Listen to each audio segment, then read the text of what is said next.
Nah, ini malam ini kita bahas sesuatu yang cukup biasanya kan kita bahasnya ini ada kesesuaian pernyataan, kemudian logika matematika, dan ada juga tentang penalaran analitis. Kali ini kita mau nyoba sesuatu yang lebih menantang, lebih unik, lebih lebih nggak biasa.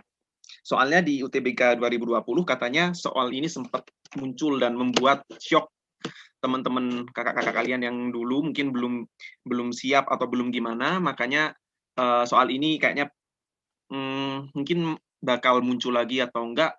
Untuk amanah kita bahas dan kita siapin konsepnya dulu biar matang. Oke, jadi kita membahas tentang pengkodean dan bahasa Panda. Jadi sebetulnya bahasa Panda itu apa sih, kok namanya Panda ya? Panda. Kenapa kok nggak bahasa hewan-hewan lain? Nah, sebetulnya bahasa Panda itu adalah unofficial name. Jadi nggak, maksudnya itu nama-nama yang diciptakan oleh ya teman-teman sendiri gitu loh. Jadi kayak nggak ada nama resminya tuh, bukan bahasa Panda sebetulnya. Jadi memang mungkin soalnya ada yang bilang namanya tuh bahasa biawak, kemudian bahasa bahasa planet atau apa gitu. Pokoknya bahasa-bahasa yang bukan bahasa manusia lah. Jadi bahasa-bahasa yang nggak umum, nggak mudah dipahami. Nah, bahasa Panda itu katanya sempat viral di UTBK 2020. Jadi kayak, wah ini bahasa ini apaan sih? Gimana sih cara ngerjainnya? Kok nggak ada petunjuk sama sekali ya cara ngerjainnya gimana? Jadi kayak betul-betul blank, betul-betul sebelumnya di tryout nggak pernah ada ya mungkin. Terus tahu-tahu langsung dikasih soal gitu. Nah, kalau kalau kita awam banget pasti kebingungan. Nah, namun sebetulnya bahasa ini soal-soal semacam ini sebetulnya tipe soal lama. Jadi bukan ditemukan tahun 2020. Jadi bahasa Panda itu sebetulnya mungkin dulu itu namanya lebih ke pengkodean ya, atau soal substitusi. Jadi soal-soal yang mengsubstitusi suatu kata atau huruf dengan karakter lainnya. Itu jadi soal-soal ini tuh dulu pernah ada di UTL UGM, ada di apply kerja itu tes psikologinya juga beberapa itu pakai. Jadi sebetulnya soal ini tuh bukan soal yang baru diciptakan. Nah, intinya soal bahasa Panda itu adalah suatu bahasa yang tak lazim. Jadi bukan bahasa-bahasa yang kita kenal ya, yang menggunakan prinsip coding atau sandi atau kriptografi. Nah, ini nama ilmiahnya itu. Jadi nama teknisnya itu bahasa-bahasa coding lah, bahasa sandi, bahasa kriptografi. Nah, jadi intinya anggap aja itu bahasa asing lah. Jadi anggap aja kita itu saat mengerjakan bahasa Panda itu kita mempelajari suatu bahasa, entah datang dari planet mana gitu ya, entah dari negara mana, pokoknya bahasa asing. Jadi itu anggap aja suatu bahasa baru yang kita ingin terjemahkan ke bahasa Indonesia. Itu secara simpelnya kayak gitu bahasa Panda. Nah, tugas kita saat menghadapi soal-soal pengkodean atau bahasa Panda itu adalah menerjemahkan atau mengkonversi bahasa itu, intinya mengubah bahasa itu, bahasa-bahasa yang aneh itu jadi suatu bahasa, ya bahasa Indonesia. Jadi bahasa-bahasa yang umum dan bahasa-bahasa yang bisa dipahami. Supaya dengan kita bisa mengubah ke bahasa Indonesia, maka kita bisa menjawab soalnya. Itu. Jadi kata-katanya itu supaya punya makna ya, supaya punya terjemahan yang bisa kita pahami. Itu intinya. Nah, jadi jenis-jenis metode pengkodean itu banyak ya. Jadi kayak nggak hanya bahasa Panda sebetulnya. Jadi bahasa Panda itu adalah level kesekiannya. Sebetulnya soal-soal tipe pengkodean itu sudah beberapa jenis. Salah satunya ini, penyusunan sederhana atau simple arrangement. Kemudian juga ada substitusi langsung, substitusi pola, alfanumerik, dan bahasa Panda atau substitusi Cipher. Nah, ini salah satu beberapa contoh jenis metode pengkodean, soal-soal pengkodean. Nah, makanya hari ini kita kenalin satu-satu dulu jenis-jenis soalnya. Jadi yang simple arrangement ini mungkin yang paling simple. Kemudian nanti ada substitusi langsung, substitusi pola, alfanumerik, dan terakhir bahasa Panda. Jadi bahasa Panda ini merupakan salah satu jenis soal dalam suatu kelompok soal pengkodean. Nah, kalau di UTBK tahun ini itu mungkin yang keluar bahasa Panda, kita nggak tahu, siapa tahu nanti yang keluar itu substitusi langsung, atau substitusi pola, atau alfanumerik, atau simple arrangement. Jadi kita belajar semuanya supaya kita kenal dulu, baru setelah itu bisa ke bahasa Panda. Soalnya kenapa kalau langsung bahasa Panda, takutnya nanti tambah basicnya itu kurang kuat. Jadi kita bahas yang mulai awal dulu, mulai jenis-jenis soal yang lebih simple atau lebih gampang. Gitu. Ya, ini soal nomor 1 ya. Jadi ada contohnya simple arrangement. Jadi kategori soal simple arrangement. Nah, jadi ini ada suatu kata, nah yaitu ultimatum yang dikodekan jadi inilah telu amimut lah. Ya, jadi ini semuanya nggak usah dibaca lah yang bahasa-bahasa kebalikannya ini. Nah, yang ditanyakan dengan pola ini, terus gimana kita bisa menjawab kode yang untuk kata yang ini yang ditanya yaitu manuskrip ya. Jadi ada suatu informasi, kan biasanya kalau soal itu ada diketahui, ada ditanya, ada dijawab ya. Nah, ini yang diketahui itu ultimatum jika dikodekan jadi inilah, ya itulah, jadi kata ini. Terus jika kata manuskrip itu kalau dikodekan jadinya gimana gitu. Nah, itu. Udah kebayang ya, jadi maunya soal ini tuh kayak gimana. Nah, ini. Jadi soal-soal bahasa pada itu nggak jauh dari bahasa-bahasa yang kebalik-balik ini atau kata-kata yang yang memiliki huruf-huruf yang nggak ada maknanya. Nah, bisa kayak gini dan nanti levelnya bisa lebih tinggi lagi. Jadi soal nomor 1 kayak gini. Nah, jadi bentuk soal ini, soal nomor 1 itu adalah bentuk yang paling umum dan paling simpel sebetulnya dari ilmu-ilmu pengkodean itu. Ya, jadi basicnya tuh kayak gini. Nah, kode-kode ini diperoleh dengan hanya menyelaraskan atau mengurutkan suatu susunan dari suatu huruf yang diberikan dalam sebuah kata. Jadi kode-kode ini dikasih supaya kita itu bisa mengurutkan susunan kembali huruf yang diberikan dalam sebuah kata. Nah, itu maksudnya gimana sih, Kak? Kok kata-katanya kurang jelas ya mungkin. Nah, itu nanti kita langsung ke pembahasan. Oke.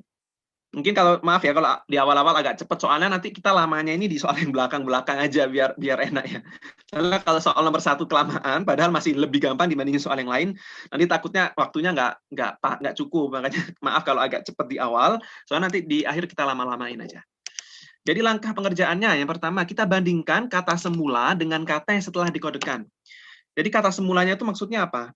Ya ultimatum tadi, kata yang diketahui yaitu ultimatum. Kita tulis, terus kita bandingkan dengan kata yang setelahnya, setelah dikodekan dalam soal itu. Jadinya ini TLU, AMI, MUT. Nah, itu langkah pertama. Jadi kita bandingkan dulu. Maksudnya kita bandingkan itu kita sandingkan dan kalau bisa nyandingkannya itu hurufnya disamakan ya, atas bawah ketinggiannya supaya biar rapi, biar membandingkannya tuh tiap hurufnya itu jelas. Soalnya kita ini mainnya tuh mengkaji polanya tuh tiap hurufnya, bukan satu keutuhan kalimat atau kata. Makanya kita perlu membandingkannya tuh tiap hurufnya. Jadi kayak misalnya gini kayak U dibandingkan dengan bawahnya T, L dengan L sampai selanjutnya. Nah, jadi setelah kita bandingkan, ternyata jumlah huruf kata semula, itu tipe ya, ini semula. Jumlah huruf kata semula itu ternyata sama dengan jumlah kata setelah dikodekan. Ini kayak UL, TI, MA, TUM itu ada berapa huruf? 1, 2, 3, 4, 5, 6, 7, 8, 9. Ada 9 huruf. Nah, ternyata saat dikodekan, ternyata hurufnya juga sama-sama 9. Loh Kak, emangnya mau berapa banyak kalau misalnya nggak sama? Kan kata-katanya tinggal dibalik-balik aja, gitu kan mungkin pertanyaannya. Maksudnya ya jelas sama lah kan, tinggal katanya, hurufnya tinggal ditukar tempatnya gitu. Cuma ternyata nanti di level jenis-jenis soal yang lain itu ternyata ada yang saat dikodekan, ternyata jumlah hurufnya itu nggak sama. Makanya untuk jenis simple arrangement ini, kita harus tahu dulu bahwa ternyata jumlah huruf kata yang awal itu sama dengan kata yang setelah dikodekan. Nah, dengan demikian, kita bisa mengambil kesimpulan kalau jumlah huruf kata semula sama dengan kata yang dikodekan, maka ini bisa saja tergolong soal simple arrangement. Gitu ya, bisa dipahami ya. Jadi, ini mungkin bisa dikategorikan sebagai soal simple arrangement. Kalau ternyata soalnya nggak sama, bukan soalnya, hurufnya nggak sama, berarti bisa disimpulkan bahwa soal ini bukan jenis tipe soal simple arrangement. Nomor 2, identifikasi polanya. Perhatikan bahwa urutan huruf hanya dibalik sebatas hanya pada setiap kelompok 3 huruf. Maksudnya gimana sih kok ada kata hurufnya itu dibalik untuk setiap kelompok 3 huruf? Nah, bentar.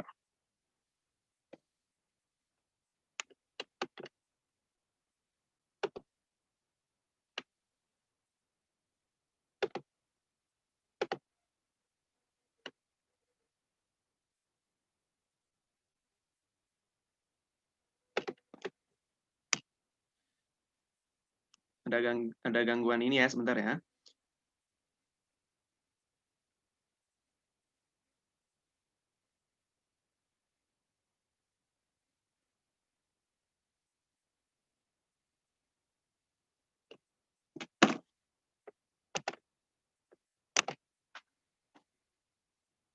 Jadi tadi kita ini dulu, kita refresh dulu. Tadi kan ada soal, jadi ultimatum itu kalau kalian perhatikan itu di ULT-nya itu kalau kita sandingkan ke yang bawahnya, kata yang setelah dikodekan itu, ternyata dia kebaliknya itu hanya untuk tiap 3 huruf aja. Itu.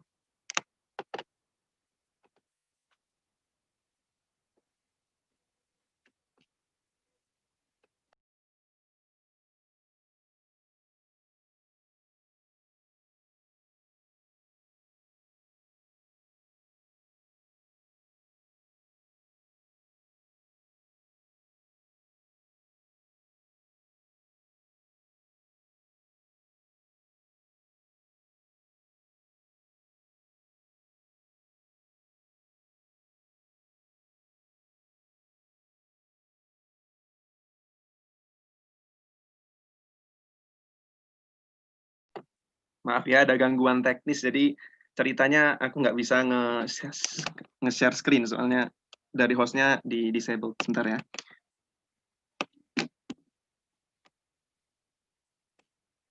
Udah bisa. Oke, kita lanjutkan. Tadi sampai mana?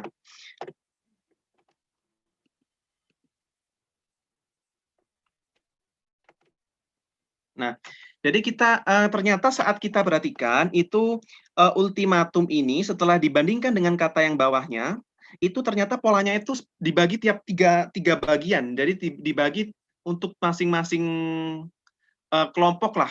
Jadi namain aja ABC kelompoknya. Jadi ada kelompok A, kelompok B, dan kelompok C. Jadi kita bagi seperti ini. Nah, ternyata dari situ kita bisa amati untuk tiap 3 hurufnya itu. Ini huruf pertama, huruf kedua, huruf ketiga.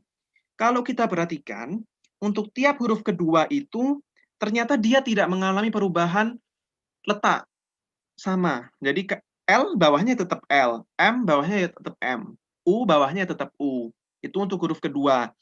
Jadi kita bisa ambil kesimpulan bahwa kemungkinan besar untuk huruf kedua itu dia tidak akan mengalami perubahan tempat atau posisi.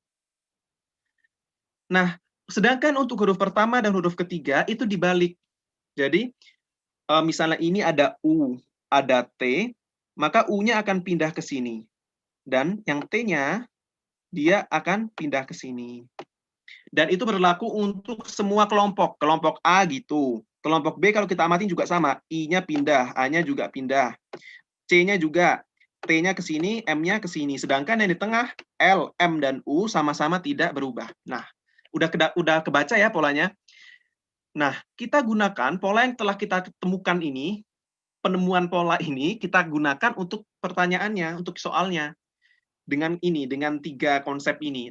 Yaitu huruf kedua tidak mengalami perubahan posisi, huruf pertama dan ketiga dibalik atau ditukar posisinya, dan pola ini berlaku sama untuk kelompok masing-masing bagian yang tadi dibagi-bagi itu. Untuk kelompok A, kelompok B, dan kelompok C.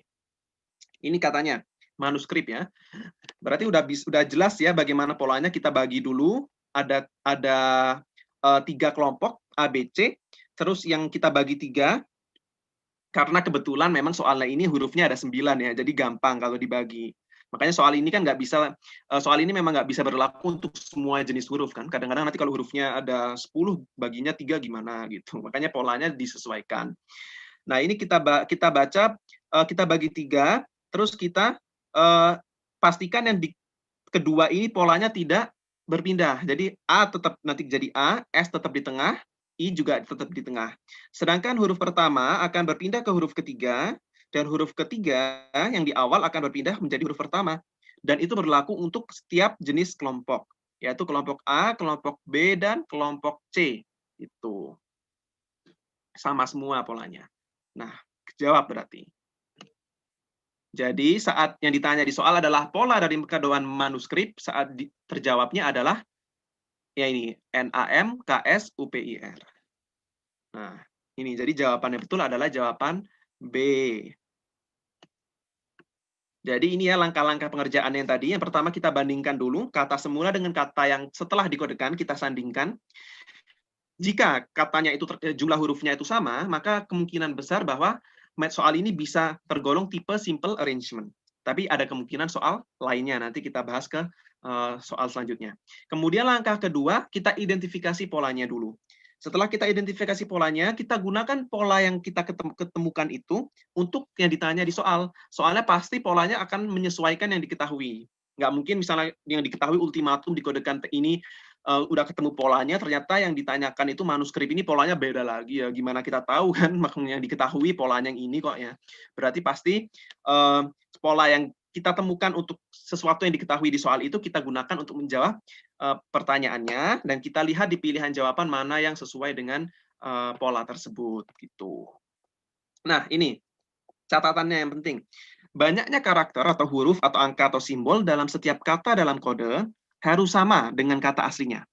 Itu syaratnya pengerjaan tipe soal ini ya. Step-step ini, simple arrangement itu, tandanya atau ciri khasnya, jumlah hurufnya yang awal semula itu sama dengan yang setelah dikodekan.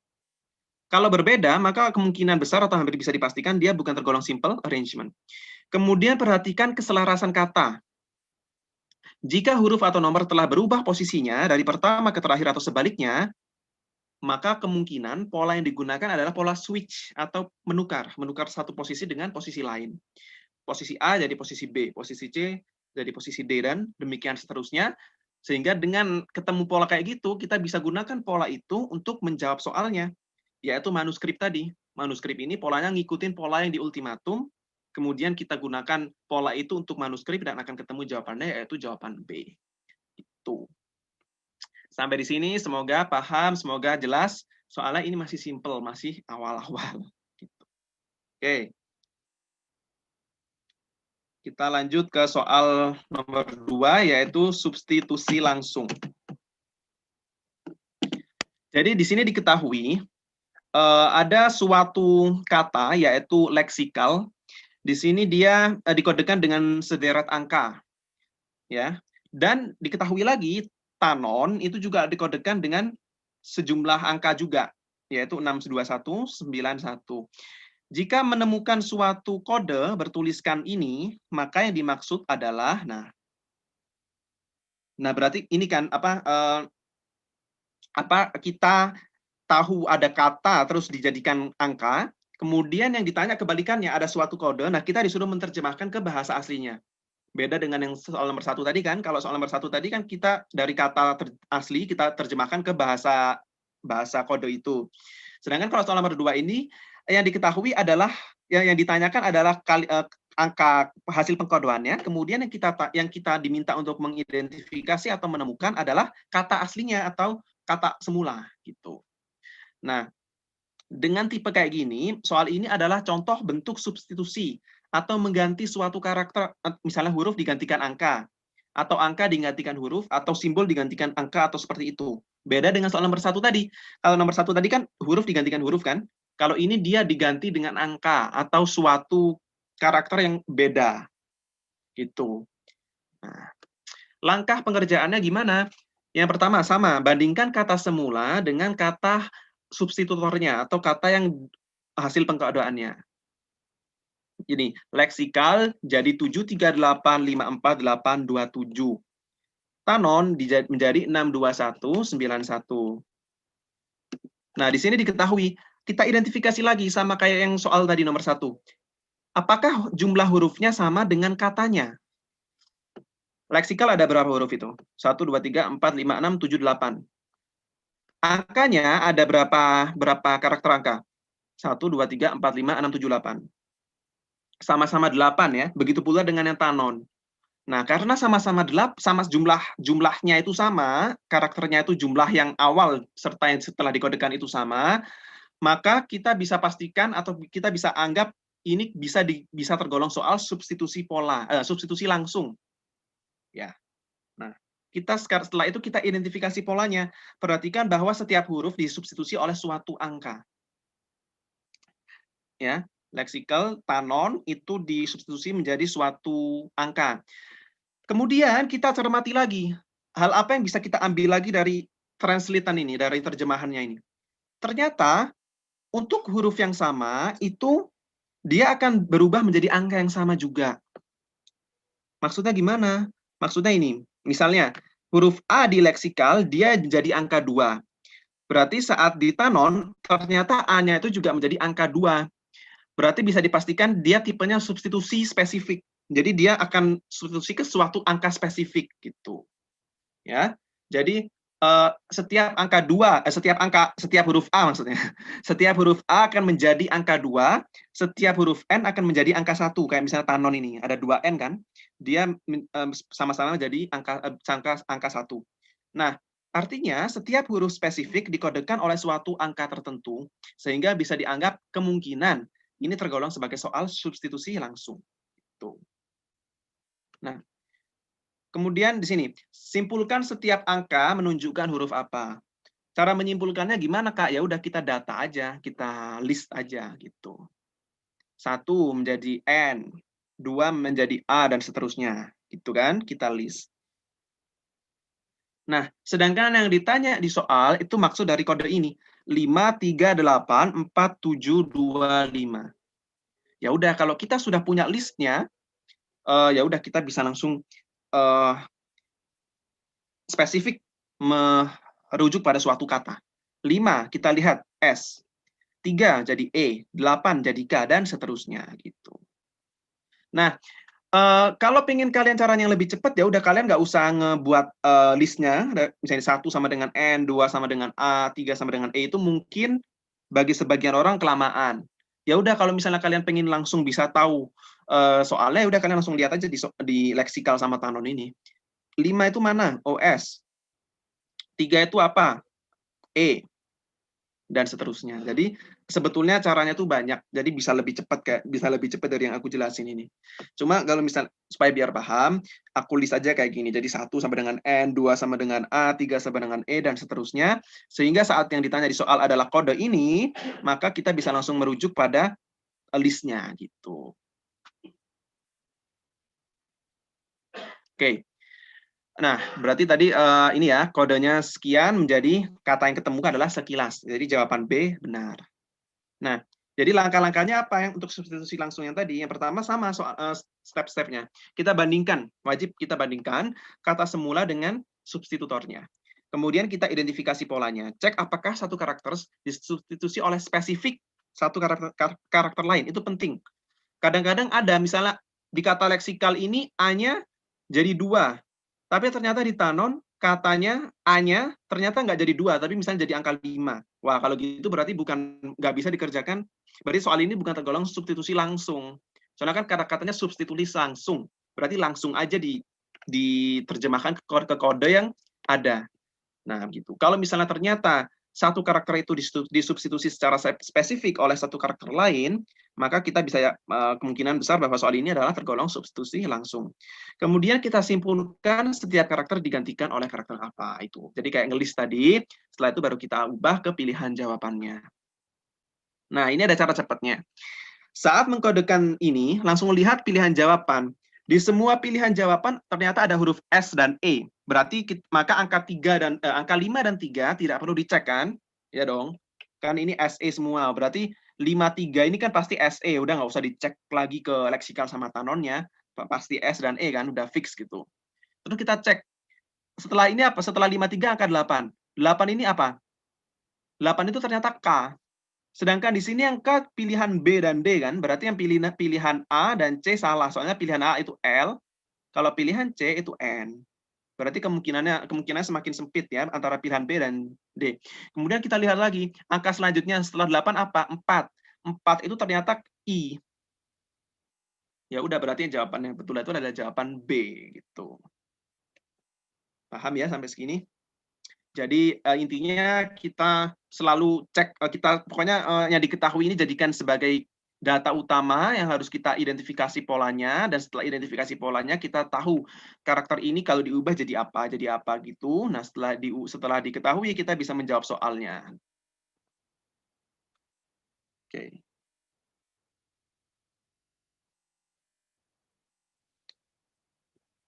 Nah, ini ada catatan lagi.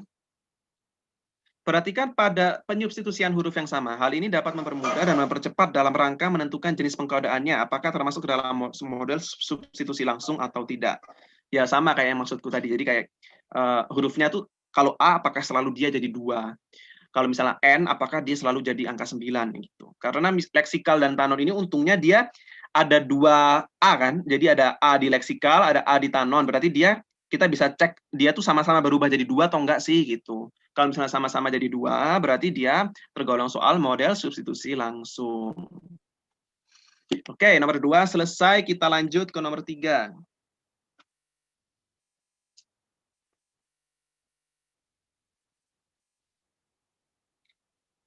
Dalam bahasa kode, triangle dikodekan sebagai ini, maka bagaimana kata robusta dikodekan? Nah, sekilas gimana? Udah tahu bedanya ya soal ini sama soal yang tadi dan soal yang pertama. Triangle dikodekan sebagai ini, maka bagaimana kata robusta dikodekan? Bentuk soal nomor 3 adalah bentuk substitusi atau penggantian huruf berdasarkan urutan alfabet. Jadi makanya kalian harus hafal alfabet ya. Itu sudah pasti harus kalian tahu A sampai Z itu urutannya gimana itu harus kalian kuasai. Soalnya di sini main urutan alfabet. Itu untuk soal tipe ini. Jadi dalam bahasa kode triangle dikodekan sebagai ini, maka bagaimana kata robusta dikodekan? Nah, langkah pengerjaannya gimana? Yang pertama, bandingkan kata semula dengan substitutornya. Triangle jadi wuljoh itu ternyata saat kita ketahui ternyata jumlah huruf kata semula, tipu lagi, semula itu sama dengan kata pengkodean. Ada sama-sama 8 ya. Ini ada 8. Berarti ini masih tergolong sebagai substitusi. Ya, jadi bisa digolongkan sebagai soal substitusi. Kalau yang soal nomor 2 tadi kan substitusi langsung ya. Kalau yang nomor 3 ini tergolong sebagai soal substitusi pola. Selanjutnya adalah identifikasi polanya. Perhatikan bahwa setiap huruf disubstitusi oleh suatu huruf lainnya. Kita cek. Triangle jadi WUL, DQ, JOH. Nah, pertanyaannya, kok bisa T jadi W, R jadi U, I jadi L, A jadi D gitu. Maksudnya kenapa harus kayak gitu gitu. Maksudnya polanya itu apa gitu. Kenapa T harus jadi W? Nah, ternyata W itu kan plus 3-nya T kan? Jadi T habis T apa? U, V, W. Jadi plus 3-nya W. U juga lihat. Dia ternyata plus 3-nya R. S, T, U. L juga gitu. J, K, L. Jadi 3 huruf setelah huruf aslinya. Itu. Jadi polanya gitu. Plus 3 lah anggapannya. Nah, ternyata ini dengan kita ketahui, misalnya kita nyobanya TRI aja ya. Polanya itu plus 3 semua. Berarti otomatis untuk semuanya sisanya ini ya udah pasti polanya plus 3. Jadi kalian nggak usah ngecek satu-satu. T jadi W itu plus 3 nggak ya? R, pokoknya kita ambil ya contohnya itu 3 huruf lah. Misalnya yang paling depan ya, ambil contoh 3. TRI ternyata dia jadi T, T jadi W, R jadi U, I jadi L. Nah, tampak bahwa setiap huruf itu digantikan oleh 3 huruf setelahnya. Nah, misalnya ini, T itu kan jadi W, berarti dia plus 3 kan? U, V, W. Nah, otomatis pola ini berlaku sama untuk huruf-huruf selanjutnya. Jadi kalian nggak usah mengidentifikasi satu-satu huruf gitu.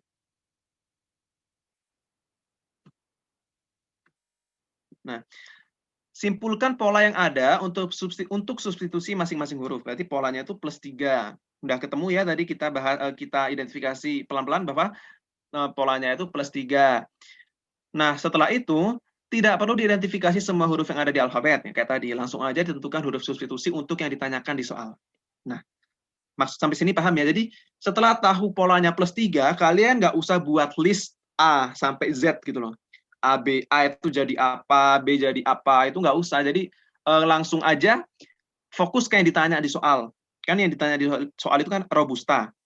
Ya udah, langsung aja kita buat kodenya itu dari soal ini. Jadi nggak perlu A sampai Z itu diketahui semuanya. Jadi ternyata setelah dikodekan, maka robusta itu jadi URE XV WD. Jadi plus 3. Tuh. Nah, jadi ini soal yang tadi. Kemudian ternyata kodenya yang betul adalah UREXVWD. Berarti yang betul adalah jawaban C. Langkah pengerjaannya itu resume dari yang tadi. Bandingkan kata semula dengan substitutornya, kemudian kita identifikasi polanya. Satu huruf itu akan digantikan oleh suatu huruf lainnya. Polanya akan berlaku sama untuk semua huruf. Kemudian setelah itu menyimpulkan pola yang digunakan dan langsung tentukannya. Langsung tentukan huruf yang ditanya di soal. Jadi kalian nggak perlu mengidentifikasi dari A sampai Z. Langsung fokus ke yang ditanya di soal. Gitu.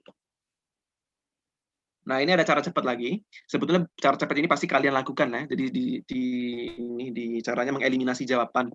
Saat mengkodekan robusta, langsung lihat pilihan jawabannya. R jadi U, berarti otomatis yang pilihan A dan D ini salah. Soalnya dia kan T dan T kan. Nah, kemudian O ternyata dia kalau dikodekan dia akan menjadi R. Berarti otomatis yang C salah. Oh, maksudnya salah. Maksudnya C itu kebalik ya ini. Yang B salah. Berarti yang betul itu jawaban C. Ya, jadi yang betul itu adalah jawaban. Soalnya yang kalau B itu O harusnya dia jadi R, sedangkan yang di B ini dia S. Berarti yang B salah. Berarti otomatis yang betul adalah jawaban C. Tuh.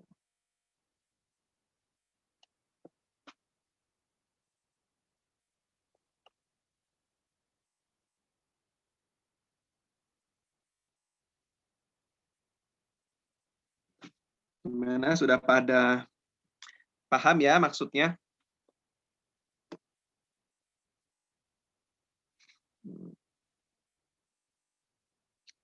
Nah, sebetulnya ini tuh belum bahasa Panda ya. Jadi ini tuh kalau misalnya kalian lihat di bahasa Panda itu bukan, ini masih pengkodean. Pengkodean itu kata-kata yang dispesifikan ke kata lain atau huruf lain. Nanti kalau bahasa Panda itu nanti ada kita bahas di soal selanjutnya. Jadi soal-soalnya itu macam-macam. Nah, bahasa Panda ini salah satunya. Cuma bahasa ini sebetulnya mungkin belum tergolong sebagai bahasa Panda karena dia masih substitusi biasa gitu.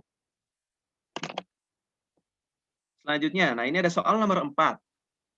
Nah, jika pada suatu bahasa pengkodean, presies dikodekan sebagai 91129358161, maka bahasa pengkodean untuk impresif adalah, nah, ini kayak nomor telepon ya, apa kayak nomor HP gitu, panjangnya itu panjang banget, dan kalau nggak teliti ini pasti bingung ABCD-nya. Soalnya angkanya ini panjang dan sekilas itu sama-sama gitu. Jadi harus teliti untuk soal sejenis ini, apalagi yang angka-angka. Makanya harusnya itu soalnya itu ada spasinya ya, misalnya dibagi tiga angka terus spasi 3, itu lebih gampang harusnya. Cuma soalnya kayak gini ya udah kita coba pahami. Jadi ada suatu kata, dia ditranslate ke suatu sekelompok angka atau bilangan. Terus yang ditanya adalah impresif. Nah, gimana cara ngerjainnya ya? Kok kayaknya nggak ada clue-nya gitu ya. Kayak nggak ada gimana clue-nya gitu. Nah, jadi soal kayak gini, soal semacam ini itu adalah tipe soal alfa-numerik. Atau mengubah suatu alfabet menjadi suatu angka berdasarkan urutannya. Jadi nggak random ya, bukan angka-angka random, tapi angka yang memiliki urutan. Gitu. Nah, yang perlu kalian ingat baik-baik, atau hafal juga boleh ya, kalau mau dihafal. Jadi ingat kelipatan 5 di alfabet. Makanya pentingnya menghafal alfabet itu ini. E itu adalah huruf kelima di alfabet, ya kan? A, B, C, D, E, huruf kelima. J itu huruf ke-10, O itu huruf ke-15, 20, dan 25. Jadi ejoti namanya. Jadi ini supaya gampang. Jadi kalian nggak usah membuat semua alfabet, tapi dengan adanya step-step kayak gini, E itu angka huruf kelima, J itu huruf ke-10, dan itu akan memudahkan kalian nanti untuk melist huruf-huruf yang harus kalian identifikasi. Nah itu. Makanya kalian harus menguasai ini. Ingat kelipatan 5 di alfabet.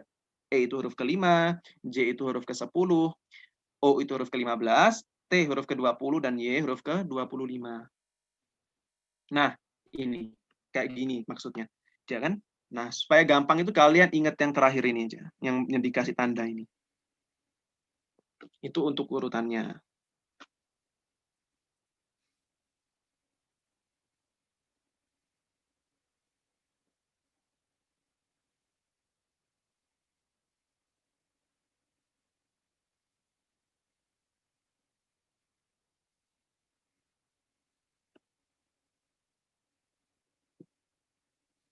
Ada yang mau diulang? Mau diulang di mana? Mulai yang mana tadi? Soal yang mana? Soal ini? Jadi pokoknya intinya precious itu dikodekan jadi ini, terus impresif jadi yang ditanyakan impresif itu dia menunjukkan mana sih angka-angka yang menunjukkan impresif. Nah, kalau gini berarti kita harus mengetahui urutannya tiap huruf itu kayak gimana.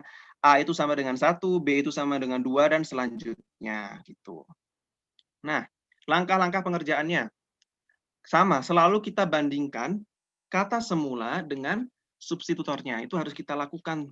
Soalnya kalau nggak gitu ya nggak bisa ngerjain kan. Maksudnya pasti kita bandingkan. Oke. Precious itu dia jadi angka 911-293-58161. Terus selanjutnya, ternyata, nah ini yang membedakan. Jumlah huruf pada kata itu ada 7. Sedangkan saat diubah ke angka, dia menjadi 11. Nah, kok bisa gitu lah ya? Maksudnya kayak kalau sebelum-sebelumnya itu kan sama. Jadi katanya ada 7, maka hurufnya ada 7, maka angkanya juga ada 7. Nah, begitu pula dengan yang tadi sebelumnya lagi. Hurufnya ada 7, saat diubah ke huruf juga dia sama-sama 7. Cuma kalau yang ini itu gimana ya kok bisa 7 jadi 11 gitu. Nah, berarti otomatis karena beda, tidak sama bila jumlahnya, maka kemungkinan besar soal ini adalah tergolong soal yang tadi, namanya alphanumerik. Jadi dia memainkan terjemahan based on the number, jadi berdasarkan angkanya, berdasarkan urutan angkanya, urutan nomor alfabetnya gitu. Nah, identifikasi angka untuk setiap huruf dari kata precious. Ingat urutan yang tadi, yaitu ejoti. Nah, ini. P itu sama dengan 16, R itu sama dengan 18, E sama dengan 5, C sama dengan 3, I sama dengan 9, U sama dengan 21, S sama dengan 19. Nah, nanti nomor 3 kalau misalnya ada waktu, aku coba ini ya, coba ulang lagi kalau misalnya nanti sampai nomor 7 selesai, nanti misalnya belum, tadi kayaknya ada yang belum ini. Nah, maksudnya ejoti ini bermanfaat di mana gitu kan? Ya bermanfaat saat kalian mengidentifikasi urutannya. P itu kan berarti kan OP. Nah, O itu 15 kan, urutan ke-15 berarti P itu 16. Gitu. Begitu pula dengan yang R ini, sama juga. PQR, berarti 16, 17, 18. Berarti berangkatnya dari O, karena O-nya sudah kita hafal ya, atau O-nya sama dengan 15. Kalau E, 15 jelas. C, 3. Berarti dia berangkatnya bisa dari A atau E, gampang kan. Kalau C itu ABC berarti sama dengan 3 gitu. Kalau I itu dekat apa? Dekat J kan? J sama dengan 10, maka I 9.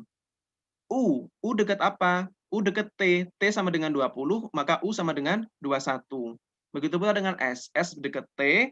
T sama dengan 20, S-nya sama dengan 19 gitu. Makanya pentingnya ini memegang kata ini, ejoti ini, supaya kalian bisa berangkat dari kata ejoti ini untuk mengidentifikasi huruf-huruf yang ada setelahnya. Makanya nggak usah ngapalin dari awal. Kalau misalnya nggak ada ejoti ini gimana coba? P. P itu berapa ya? Kita A, B, C, D, sampai P. Itu kan pasti lama sekali. Makanya kita harus menguasai ejoti ini supaya kita berangkat dari huruf terdekatnya. Huruf terdekatnya apa? Yaitu O. Gitu. Nah, susunan yang seharusnya terbentuk itu adalah 16, 18, 5, 3, 9, 21, 19. Ya kan? Namun ternyata kok beda gitu loh. Ternyata setelah dibandingkan itu ternyata beda angkanya, susunannya.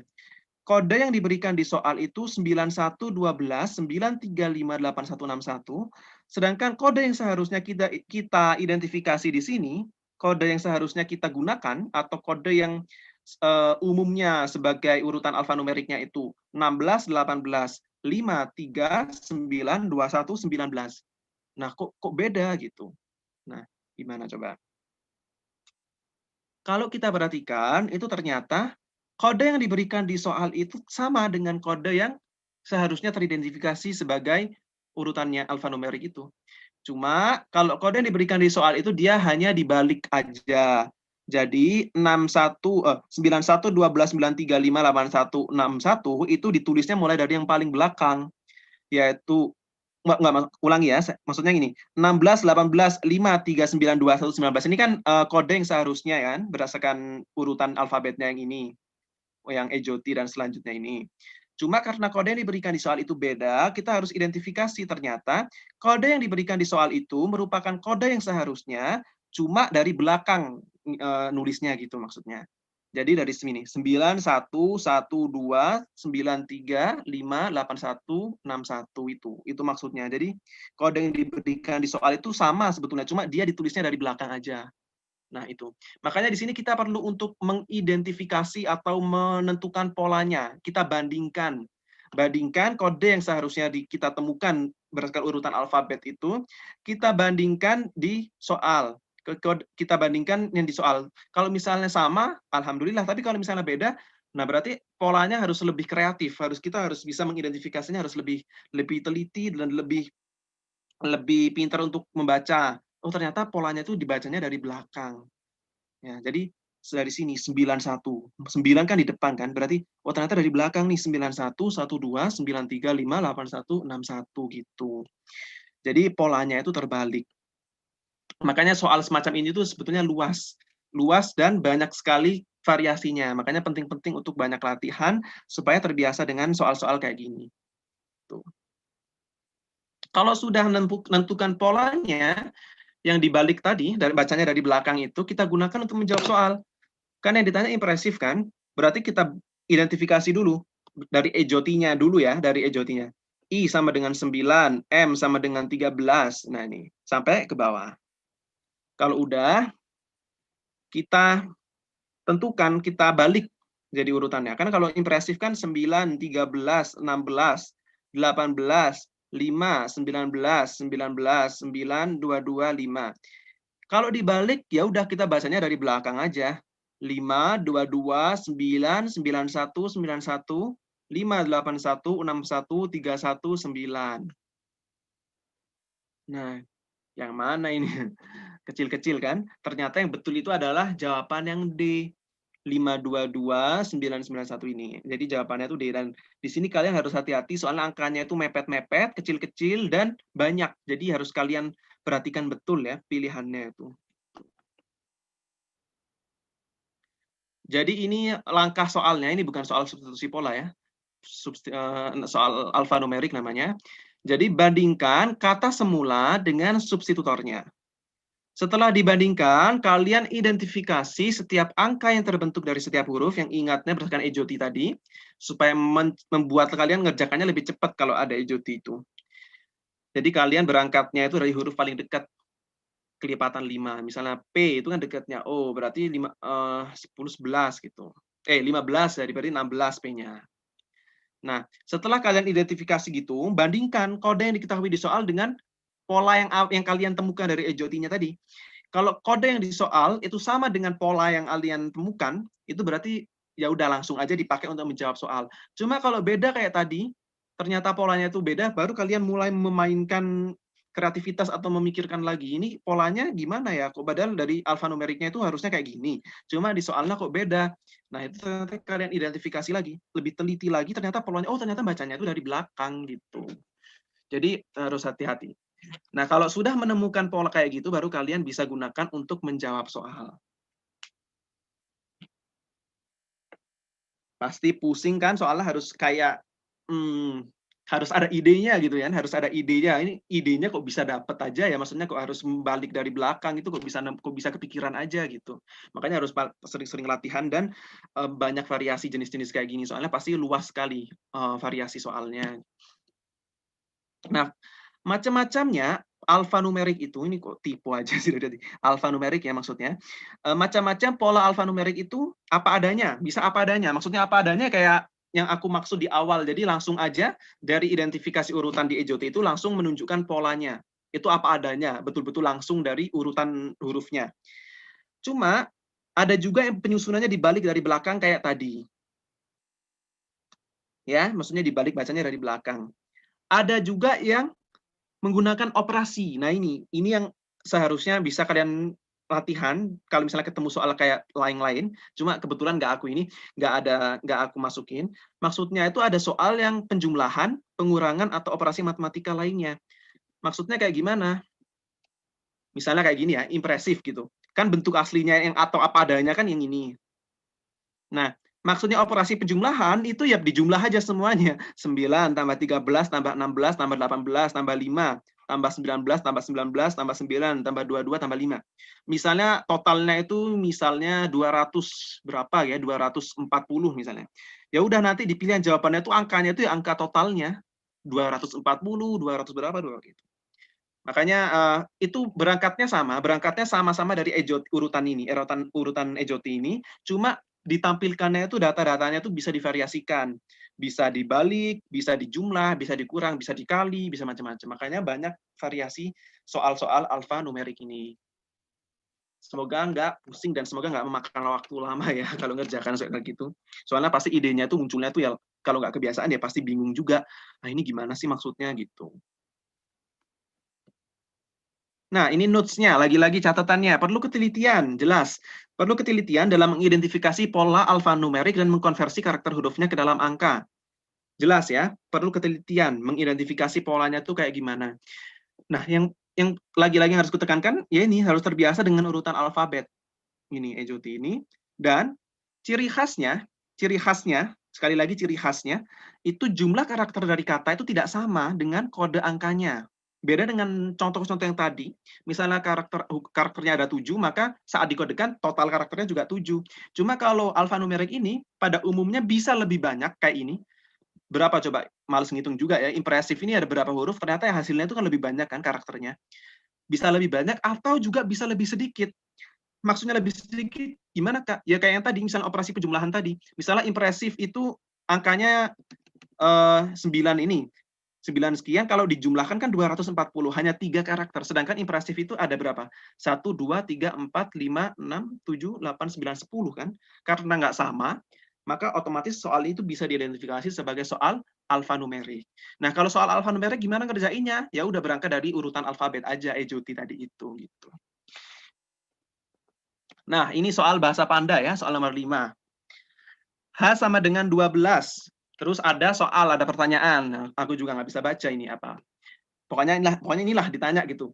Terus ada pilihannya, ternyata soal ini ada bahasa Panda. Ada juga sama-sama bahasa Panda juga. Berarti soal ini gimana caranya kita meng-translate kata-kata yang nggak ada maknanya ini, kata-kata random dari bahasa planet mana ini, kita gunakan untuk kita ubah ke bahasa Indonesia lah intinya, supaya gampang, supaya bisa kita pahami.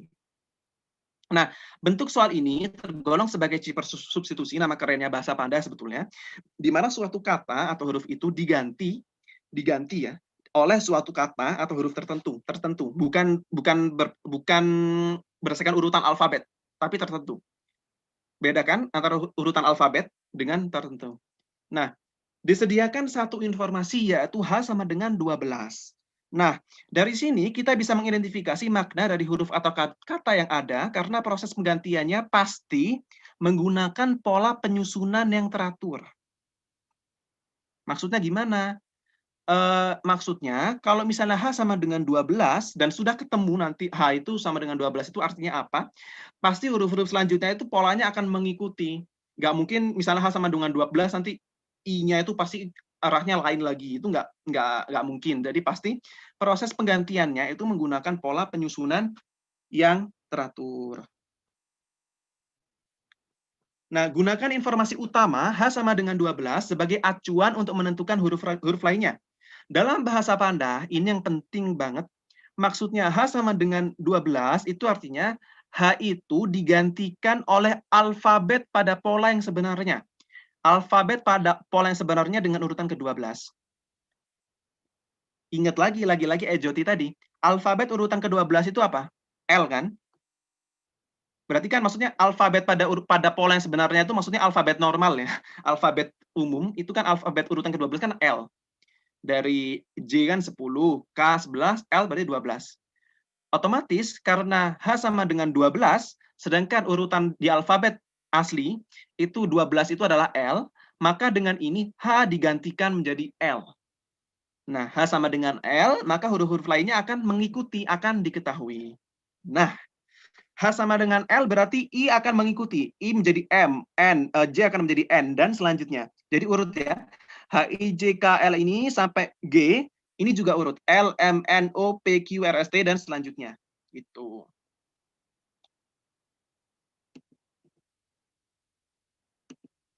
Nah, sudah ketemu ini kan urutan alfabetnya. Urutan translate-nya, bahasa Pandanya itu gini. Jadi H sama dengan 12, ternyata 12 itu sama dengan L di urutan aslinya. Berarti urutan yang lain ngikutin. I jadi M, J jadi N, dan sampai selesai. Nah, ini yang memakan waktu lama. Kalian memang harus mentranslate atau menerjemahkan pertanyaan di soal berdasarkan petunjuk yang sudah diidentifikasi. Dari kata-kata yang tidak jelas ini, kalau diterjemahkan, dia akan menjadi ini. Hewan di bawah ini yang termasuk insekta adalah, nah, gimana cara menerjemahkannya? Ya satu-satu mau nggak mau. L itu apa? H. A itu apa? A. E, ya kan? W itu apa? S ya. S itu apa? W. W sama dengan A. J sama dengan kita lihat. Nah, itu memang harus satu-satu gitu. Nah, hewan di bawah ini yang termasuk insekta adalah, nah, itu kan soalnya. Jawabannya mau nggak mau, karena ditanya ini hewan di bawah ini yang termasuk insekta adalah, maka mau nggak mau pilihan jawabannya juga harus kita translate satu-satu gitu. Ngerti nggak maksudnya? Ada bahasa Panda itu soalnya kayak gini. 1 ditambah 1 sama dengan titik. Itu bahasa Pandanya kan berarti 1 ditambah 1 kan jawabannya 2. Berarti 2 itu kita translate ke bahasa Pandanya. D itu misalnya apa? D itu jadi Z kan, bahasa Pandanya D kan Z, berarti Z. U, bahasa Pandanya U itu Ki. A, berarti bahasa Pandanya A itu W, berarti Z, Q, W. Itu 2 berarti. Langsung aja cari di pilihan jawaban 2, Z, Q, W tadi, langsung kita pilih. Cuma karena yang ditanya hewan di bawah ini yang termasuk insekta adalah apa, dan kita nggak pastikan luas banget kan jenis insekta itu, ya harus satu-satu mau nggak mau kita translate, karena kita nggak bisa menebak atau mengguess ya, memprediksi jawabannya itu apa kalau nggak kita tahu pilihan jawabannya gitu loh. Jadi karena di sini nggak jelas, maka ya harus satu-satu. A itu ternyata apa? Kuda, berarti salah. B, ayam, salah. C, belalang. Oh ya, ini benar gitu. Jadi jawaban C benar. Itu bahasa Panda yang memang memakan waktu. Nah, ini tipsnya, langkah mengerjakan soalnya. Gunakan informasi utama yang tadi, H sama dengan 12 itu untuk menentukan huruf-huruf lainnya. Udah jelas ya? Dan mengidentifikasi huruf-huruf lainnya itu juga berdasarkan ijoti yang tadi. Misalnya H sama dengan 12, berarti 12 itu kalau di huruf alfabet yang sesungguhnya itu berapa? Kalau J kan 10, berarti K 11, L 12. Berarti H sama dengan L gitu. Nah, terjemahkan soal dan pilihan jawaban berdasarkan huruf-huruf yang sudah diidentifikasi. Terjemahkan soal dan pilihan jawaban. Berarti mau nggak mau soal diterjemahkan, pilihan jawaban juga. Untuk case yang tadi ya, soal kayak yang insekta itu. Cuma kalau dari soal, kalian bisa langsung ketemu jawabannya tanpa mengidentifikasi pilihan jawaban. Misalnya 1 tambah 1 sama dengan berapa? Jawabannya kan 2. Berarti 2 itu langsung kalian ubah ke bahasa Panda, langsung kalian temukan di pilihan jawaban mana yang menunjukkan 2 itu. Gitu. Nah, ini tipsnya. Bukan tips sih, memang kenyataan yang harus kalian hadapi. Soal semacam ini sebaiknya dikerjakan belakangan, karena cukup menyita waktu. Untuk menghemat waktu, tidak perlu semua huruf pada soal diterjemahkan satu persatu. Nah, ini tips dari aku ya. Terjemahkan huruf depan dan huruf belakangnya untuk pilihan jawaban atau untuk kata-kata di soal. terjemahkan huruf yang sering dipakai. Yang paling umum dipakai kan huruf vokal ya. A, E, I, O, U.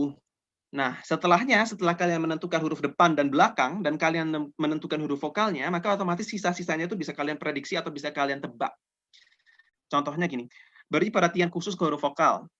A ditulis sebagai W, E ditulis sebagai A. Ini bahasa pandanya ya, jangan kebalik. Yang aku kan tandain merah ini bahasa pandanya. Yang A, I, U, E, U yang asli itu yang di sini. A itu bahasa pandanya W, E itu bahasa pandanya A, dan selanjutnya.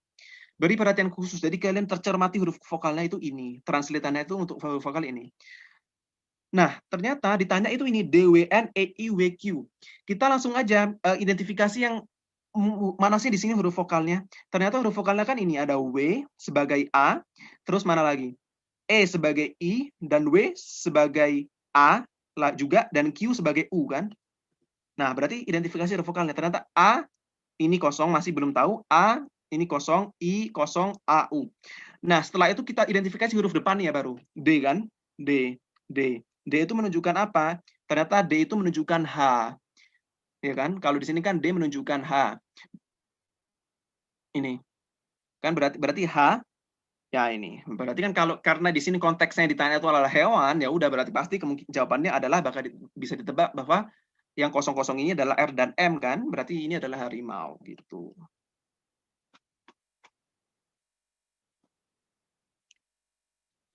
Oke, soal nomor 6, salah satu variasi bahasa Panda juga. Sekelompok peneliti sedang mengidentifikasi suatu bahasa asing, ya, bahasa Panda lah.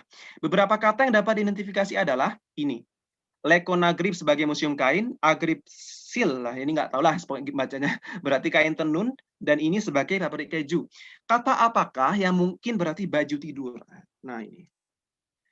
Nah, ini adalah salah satu contoh variasi bahasa Panda juga, di mana terdapat suatu bahasa asing, dan kita diminta memprediksi terjemahan dari suatu kata berdasarkan petunjuk-petunjuk yang disediakan soal. Langsung aja, identifikasi kata-kata dari bahasa asing dan terjemahannya. Perhatikan pola dan letaknya, apakah di depan atau di belakang. Nah, ini kan, Lekonagri berarti museum kain, Agripsil berarti kain tenun, Sigbrin berarti pabrik keju. Perhatikan kata yang ditanya di soal, kan kita langsung lihat ke soalnya, tipsnya. Baju tidur kan? Nah, cari di soal mana yang memuat kata baju atau tidur sebagai clue-nya. Kan pasti baju tidur itu yang ditanya, tapi kan pasti ada salah satu antara baju dan tidur itu yang kita ketahui di soal supaya bisa membantu kita untuk menjawab katanya gitu kan.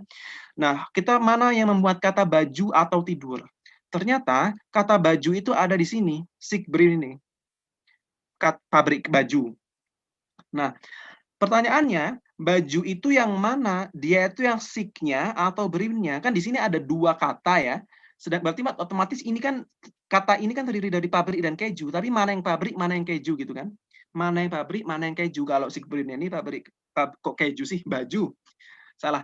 Berarti pabrik baju, mana yang pabrik, mana yang baju gitu. Mana? Dia kan kita belum bisa menjustifikasi kalau baju itu beriman kan, yang di belakang maksudnya. Sik itu pabrik, kan kita belum tentu kan, kadang-kadang ada bahasa yang dibalik gitu kan. Kayak misalnya ruang tamu itu kan living room, ya kan, berarti ruang itu kan room-nya dibalik gitu, living-nya tamu itu posisinya balik. Kadang-kadang kan ada bahasa yang gitu. Nah, kita belum tahu nih bahasanya itu gimana. Apakah pabrik baju itu terjemahannya juga nanti bajunya yang di belakang atau pabriknya yang di belakang. Nah, itu. Caranya untuk tahu letak katanya, kita cek kata lain yang ada. Kata lain yang ada kan kain ya. Di sini ada dua kain yang posisinya itu sama-sama ada yang di depan dan ada di belakang. Nah, ini membantu sekali. Ternyata dari kain yang letaknya berbeda ini kita bisa cocokkan ke bukan persamaan, ke ininya, terjemahan aslinya. Ternyata kain itu sama dengan ini, museum kain ya kan, Lekonagrip, sedangkan Agripsil itu sama dengan kain tenun. Berarti kain itu agrip kan. Nah, dari sini kita bisa simpulkan ternyata posisinya itu sama. Jadi museum kain, maka kainnya itu yang di belakang. Kain tenun, kainnya itu yang di depan. Karena di sini agrip ini, bahasa ini. Karena di sini sama-sama kain, karena terjemahannya sama-sama ada kainnya, otomatis sedangkan yang kain itu di belakang, satu di belakang, satu di depan, kita lihat ke bahasa pandanya ini, ternyata kain itu juga cocok.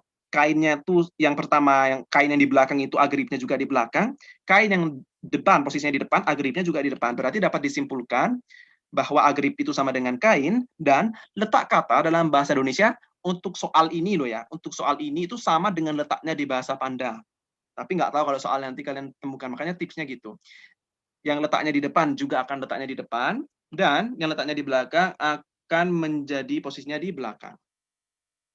Nah, setelah itu kalian bisa eliminasi pilihan jawaban berdasarkan kata yang telah berhasil diidentifikasi. Kata apakah yang mungkin berarti baju tidur. Nah, cek yang ada berinnya. Kan tadi sudah ketemu kalau berin itu baju kan ya, dari kata pabrik baju ini. Maka otomatis yang ada berinnya itu hanya pilihan A dan C. Otomatis pilihan B dan D itu salah. Kita lihat, apakah di antara pilihan dan A dan C itu mana yang kan ada baju tidur ya, sedangkan tidur ini kan nggak ada di clue-nya. Nah, kita lihat ternyata di antara A dan C ini ada kata-kata agrip ini. Sedangkan agrip itu kan sudah punyanya kain ya. Nah, sedangkan yang ditanya itu baju tidur. Berarti C ini salah. Berarti yang betul itu adalah pilihan jawaban A. Berarti yang betul itu adalah A. Sehingga dengan demikian tidur ini adalah ini. Early ini adalah tidur. Nah, gitu. Jadi main mengeliminasi, main menyesuaikan kata-kata yang ketemu yang ada di soal itu apa. Terus kalian lihat di clue-nya itu bagaimana, terus bagaimana posisinya, letak depan belakangnya dengan membandingkan kata lain yang punya double, yang ada posisinya tuh double gitu. Kayak misalnya kain ini kan. Kain ini kan nggak ditanya di soal, cuma karena dia letaknya ada yang di depan dan ada di belakang, dia akan membantu sekali untuk menentukan apakah pola kalimat kata bahasa Panda ini juga sama dengan bahasa Indonesia posisinya. Ternyata sama. Kain itu agrip itu sama-sama di belakang, kain yang di depan ini sama-sama juga di depan. Berarti polanya sama. Berarti dengan demikian baju tidur itu bajunya yang berin ini bisa ketemu, terus tidur ini ya tinggal kita lihat aja di pilihan. Ternyata agrip ini kan sudah punyanya kain, berarti jawabannya A gitu. Oke, terakhir ya. Ini bila 5 sama dengan IUQT, ini aku ambil dari salah satu teman kalian yang tanya di grup kelas, kalau nggak salah ada yang tanya ini. Ini cukup menantang soal ini, soalnya memang agak elevate, lebih naik lagi. Nah, bentuk soal nomor 7 ini adalah salah satu variasi dari bahasa Panda yang memadukan kreativitas dan ide dalam mengerjakannya. Ini pasti bingung kan? Tidak mungkin jenis soal substitusi dan alfanumerik. Kenapa? Substitusi kan harusnya sama, 5 sama dengan IUQT. 5 ini ada satu karakter, ini ada 4. Berarti bukan soal substitusi. Soal alfanumerik juga bukan, soalnya ini tidak menunjukkan penjumlahan dari IUQT maupun PCRCB ini penjumlahannya bukan angka 7. Kalau alfanumerik kan kemungkinan kalau yang soal huruf angkanya lebih dikit kan berarti kemungkinan dia penjumlahan dari huruf-hurufnya, urutan hurufnya. Tapi ternyata enggak juga. Tidak mungkin jenis soal substitusi dan alfanumerik. Gimana ya? Berarti polanya yang kebaca itu nggak kebaca gitu ya, polanya maksudnya gitu. Nah, disinilah pentingnya kreativitas dan memunculkan ide. Ini adalah out of the box ya, pikirannya harus out of the box. Agar memungkinkan polanya dapat diidentifikasi, maka kita coba tulis angka tersebut menjadi sebuah kata. 5 kita tulis jadi LIMA, dan 7 kita tulis jadi TUJUH. Ternyata jumlah karakter antara kata semula dengan kodenya menjadi sama. 5 ada 4 karakter, IUQT ada 4 karakter, berarti sama kan? Nah, oke. 5 berarti kita anggap aja 5 ini jadi kata ya. Ini 5 sama dengan IUQT, 7 sama dengan PCRCB. Oke. L sama dengan I berarti kan? Karena di sini L menjadi I yang ini menjadi U, M menjadi Q, dan seterusnya. Polanya berarti -3. Berarti L itu kan minus, I ini kan -3-nya L kan? I itu kan adalah posisinya itu ada 3 huruf sebelum L. Sedangkan U itu 3 huruf sebelum, ya ini L itu sama dengan, berarti I itu posisinya -3-nya I. Berarti kita anggap polanya itu -3. Tapi ternyata kok ada yang aneh ya? L itu polanya -3, tapi kok I ini polanya nggak -3. I itu nggak U-nya itu nggak -3-nya I gitu loh. Kalau ini kan I ini kan posisinya ada 3 huruf sebelahnya L. Sedangkan U itu posisinya ternyata dia nggak 3 huruf sebelumnya I. Nah, ini untuk polanya itu -3-nya kan L sama dengan I. Oke, betul. Cuma yang kedua, I itu ternyata nggak sama dengan U.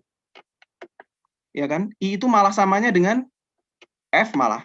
M juga gitu. M malah ternyata sama dengan J. Berarti polanya tuh nggak karuan, udah nggak bisa kita anggap ini pola kalau gitu kan. Ternyata pola ini hanya berlaku untuk huruf L.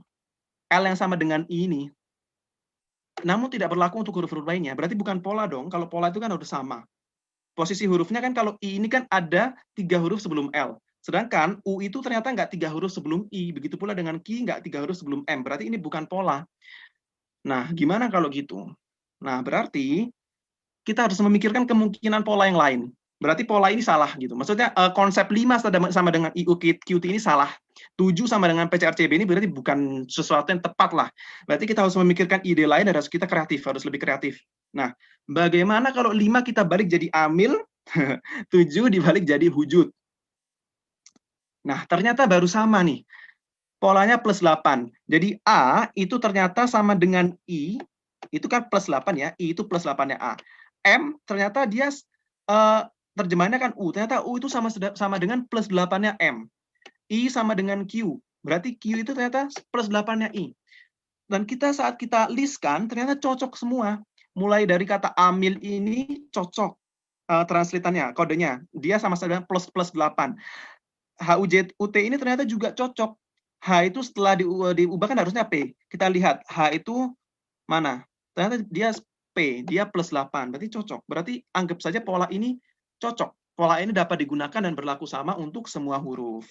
Nah, karena ditanya 9, dengan polanya plus 8 ini, maka dengan listnya kayak gini, kita balik. Kan tadi 9, kita tulis SEMBILA, itu kan ternyata polanya nggak sesuai. Berarti harus kita balik, jadi N-nya di depan. NALIBMES ya, 9.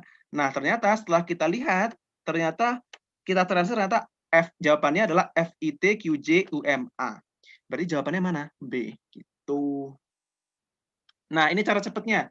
Saat menerjemahkan dari NALIBMES atau 9 yang dibalik tadi, kita kan bisa tahu bahwa N itu sama dengan V. Oke. N sama dengan V, sedangkan di pilihan jawaban yang diawali huruf V adalah pilihan B saja. Maka dapat dipastikan bahwa jawaban B itu tepat. Maka jawaban yang benar adalah jawaban B. Selesai.